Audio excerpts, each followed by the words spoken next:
Today's message is on leadership for 2021. We'll be talking out of Matthew chapter 20, verses 20 through 28. And you'll find Matthew is the first book of the New Testament in the Bible. So you can find your way there on your phone or tablet or old-fashioned paper Bible. And we'll be talking about that together. In this passage, we'll see that Jesus taught about leadership using the metaphor of a servant. And that may seem backwards to some people back then, and it still seems backwards to some people right now. But Jesus makes his point very clear. And so today we hope to make that clear to you as well. In whatever facet or organization or age group you lead, that you would exhibit biblical leadership as a servant. So here's how the passage begins. Then the mother of Zebedee's sons came to Jesus with her sons, and kneeling down, asked for a favor of him. "What is it you want?" he asked. She said, "Grant that one of these two sons of mine may sit at your right hand, and the other may sit at your left hand in your kingdom. If you don't know what you're saying," Jesus said to them, "can you drink the cup I'm going to drink?" "We can," they answered. Now let's take a pause just for a moment in this passage and think about what's happening. A mother comes to make a request for her two sons. These two sons happen to be two of the 12 immediate disciples of Jesus. Turns out James and John were Jesus' cousins on his mother's side. So here was one of Mary's sisters coming to Jesus and trying to invoke sort of a kinship advantage. This wasn't unusual, and we shouldn't hold it too much against her. This was pretty common. You even see it in the Old Testament where Bathsheba advocated to King David as he got older and older that Solomon should be the one son he picked, and it was her son, to be the next king. And so this happens quite a bit, and she asks and says, can they do this? Now, whether she really knew what she was asking, Jesus questions that. He says, you don't know what you're asking. But this was kind of a common approach back in the New Testament times and even in the Old Testament times. So they answer, we can. Now, really, they have no idea what they're talking about. They're asking to sit at Jesus' right hand in the kingdom and in his left hand. Well, if we look at New Testament and even pre-New Testament rules and how this worked and about kings and thrones, we see that the right hand side and the left side, sitting at your right hand or your left hand, would indicate the two prime positions of authority and power. So we see an account from Josephus where King Saul has his son on his one side and his general on his other side and sets them up in the prime positions of power for everyone to see. Here's the throne, the right side, the left side, and it's very obvious. You see this in Judges and a couple places in Psalms too, where it points out the elevation of authority that these two positions invoke. And so the mother's asking for that for these two disciples. Well, Jesus answers them, and he says, you will indeed drink from my cup, but to sit at my right or my left is not for me to grant. These places belong to those for whom they have been prepared by my Father. And when the 10 heard this, they were indignant with the two brothers. Now, I think the other 10 disciples were a little bit mad, probably because they hadn't thought about it first, and they probably would have asked for themselves anyway. You see in chapter 18, if you go back later and look in your Bible, you see in chapter 18, they're already walking along, arguing about who's going to be the greatest. So this was something in their egos and in their discipleship for Jesus that they hadn't quite caught yet. They were trying to each claim the top spot in one form or another. Well, Jesus calls them together, and these are our key verses for today. And he says to them, you know that the rulers of the Gentiles lord it over them, and their high officials exercise authority over them. Not so with you. Instead, whoever wants to become great among you must be your servant, and whoever wants to be first must be your slave, just as the Son of Man did not come to be served, but to serve, and to give his life as a ransom for many. And so we want to look at this passage and what Jesus taught about leadership. the first thing we notice is that he brings to light what they already knew about leadership. He points out the rulers of the Gentiles, dominating over them, the men of high positions exercising power. I took this from a different translation so you could see the different words used, dominate and exercising power.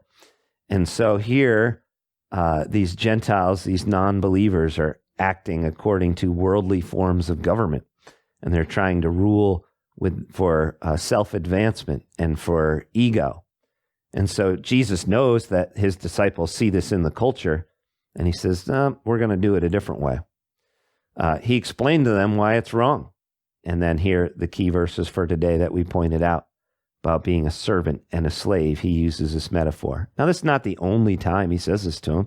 In fact, he says it again and again and again in different forms, even just throughout Matthew's gospel. If we look contextually in this one gospel, we see here as we go through in chapter 19, he says, many who are first will be last, and the last will be first. In chapter 20, this passage from the parable of the vineyards and the workers, he points out the first will be last, the last will be first. He's flipping everything on its head. And then here, this passage we're looking at today, to be great, you must become a servant, to become a slave. And even in chapter 21, the next chapter with the triumphal entry, we see Jesus himself modeling this, riding on a coal, on a donkey, into Jerusalem, modeling this servant leadership. He's not coming in on a white horse with military rule. In fact, this is what they would have been familiar with. In fact, this flipped their view upside down because of all the things we've been talking about. Where would they have seen this? Well, in their day, they would have even known the Greek sophists to say, how can a man be happy when he has to serve someone? Imagine that, living in a culture, maybe ours is much like that today, where we say, how can we be happy if we have to serve someone? Don't we want to be the one that climbs to the top of the ladder, that achieves the greatest success, that has people under us that we can tell what to do and demand to go get us our coffee and all these things? How can a man be happy when he has to serve? They would have heard these things and they would have thought, oh, this must be what leadership is all about. Their idea of leader would have invoked authority in every macho, A-type personality way. Ruling was the desired outcome. It wasn't leadership for the sake of serving people. It was leadership for self-advancement. They would have seen this in the oppressive government, in how the Roman government held other people down as a powerful government.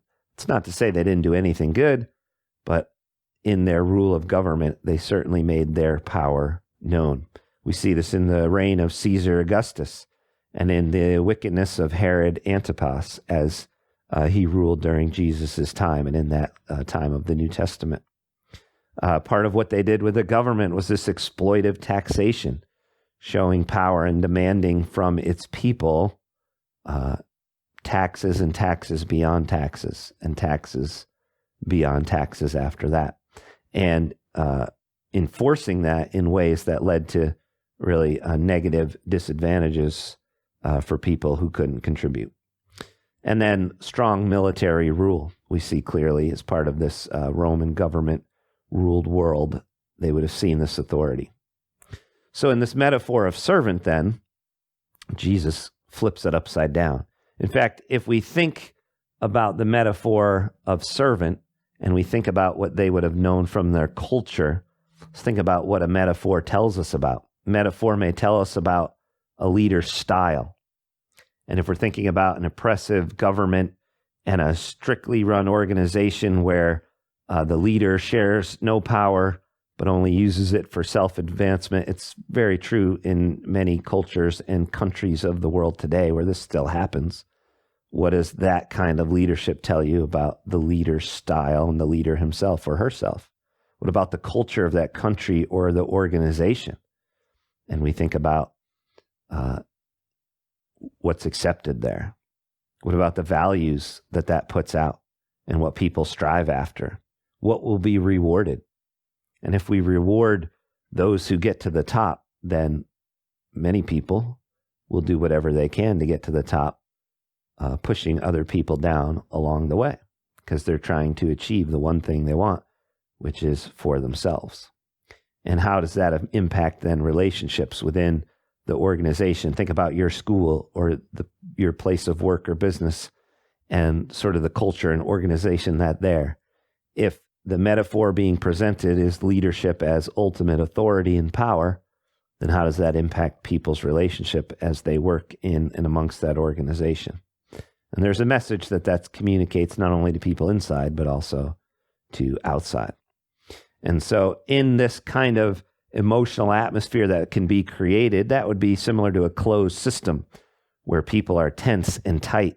They're possessive. They're insensitive to feelings. They're often motivated for their own ego. And then they can be emotionally starved or repressed. But on the other hand, if the metaphor being presented in real life shows a servant or a slave, then that would be a much more open system. People would be comfortable. There'd be more love and trust in the relationships. There'd be sensitivity to feelings, some empathy, humor, affection. People could express their feelings freely without fear of dangerous repercussion. And in general, they would tend to enjoy life more.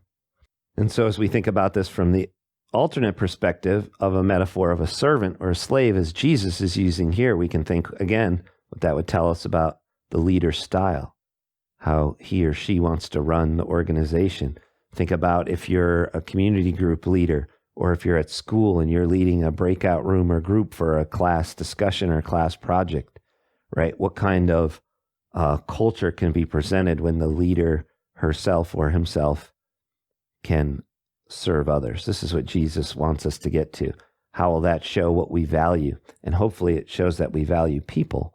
And as Christians, that we're grace-oriented, and that's important to us. What's going to be rewarded? In fact, in this passage in Matthew, Jesus is saying, if you want to be great, you should be a servant or a slave. What's being rewarded? And then how will that affect relationships you have within your organization or business or school as you lead in this type of way? So you think about that. What message is that communicating, even to people on the outside, as much as it communicates a message to the people that work under you or for you? So let's just look at those words of Jesus here again. He says, not so with you. You're not going to lord it over people. You're not going to dominate people. That's not the kind of disciples I want you to be. Instead, whoever wants to be great among you must be your servant. And whoever wants to be first must be your slave, just as the Son of Man did not come to be served, but to serve and to give his life as a ransom for many. And what verse 28 points out is not just that Jesus taught this to his disciples.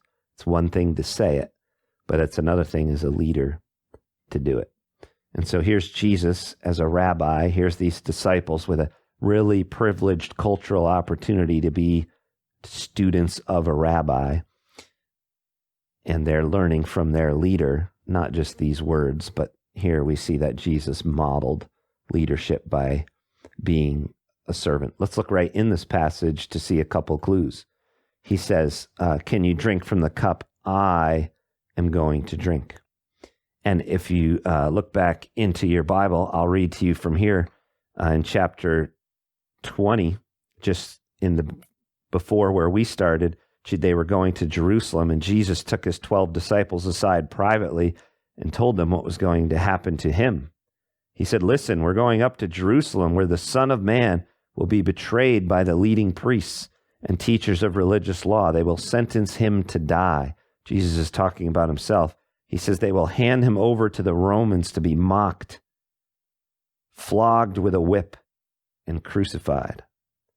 And so, can you drink from the cup I am going to drink? Jesus is saying, I'm going through with this. And this was the ultimate act of servant leadership for sure. Another place he shows it is in deciding who sits on the right and left. He says, well, these are places decided by my Father. He shows his subordination to his Father to decide these kinds of things. And we know that Jesus himself will be exalted to that place of privilege and authority and power at the right hand. That's what the Father decided. This isn't the only place we see it. Matthew has been pointing out to his Jewish audience that he's writing to all the way through the gospel, this attitude of Jesus. Even at his baptism, it's recognized in chapter 3. The temptation of Jesus in the desert. In chapter 4, he relies on the Father and on Scripture. He depends on those things to get through. In the Garden of Gethsemane, when in those anxious and terrible moments, when he's realizing he's about to be taken away to be crucified, he goes off by himself to pray, and he says, "Not my will, but your will be done," as he prays to his Father. And then in the crucifixion, they're shouting at him, they're mocking him, they're making fun of him, and they're like, "Just take yourself down. If you have power, take yourself down." And he resists all that mockery, and he stays there because he loves us, and he was serving us by giving his life as a ransom for many. Now, this idea of servant leadership certainly caught on with the disciples after the crucifixion and with the early apostles. We see Paul writing into the letter to the people in Philippi, and he remembers this about Jesus and really vividly quotes and says, "Have this in mind among yourselves, which is yours in Christ Jesus, who though he was in the form of God, he didn't count equality with God a thing to be grasped, but he emptied himself by taking the form of a servant. Being born in the likeness of men and being found in human form, he humbled himself by becoming obedient to the point of death, even death on a cross." Peter, who had denied Jesus at the crucifixion and ran away and was restored by Jesus after Jesus rose from the dead, writes to leaders in the church, in the early church, and he says, "So I exhort the elders among you as a fellow elder and witness of the sufferings of Christ, as well as a partaker in the glory that's going to be revealed. Shepherd the flock of God that is among you." Now listen to the next words that he's saying and hear the echo of the words of Jesus talking about servant leadership. Peter says, "Shepherd the flock that is among you, exercising oversight, but not under compulsion, but willingly, as God would have you, not for shameful gain, but eagerly, not domineering over those in your charge, but being examples to the flock." I hope you hear Jesus' own words in Peter's words there. And then John, in his little epistle of 1 John chapter 3, says, "This is how we even know what love is, that he laid down his life for us, and we ought to lay down our lives for our brothers." And that certainly applies to all of us and any of us in a leadership position today. So not only did Jesus teach about leadership, but he corrected their flawed view, and he modeled it clearly in the way that he lived and he died for us. Well, let's make some applications today for any of us in any capacity of leadership. If you're a parent, you're a leader. You might be an older sibling. You have leadership responsibilities in your school, your business.